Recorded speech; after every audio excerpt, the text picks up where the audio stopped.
jam segini kok yuk bapakmu belum pulang-pulang ya deh. Tapi kan ini giliranmu mas buat nginep di sini.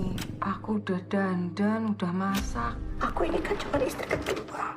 Tapi kok ya tolong dipikirin juga perasaanku mas. Wah.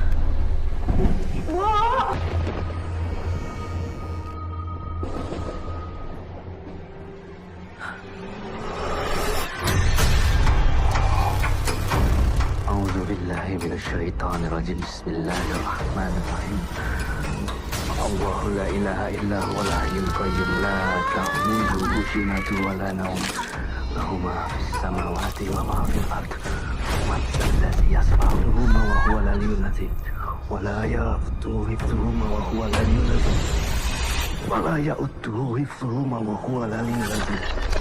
Kowe kalah. Kamu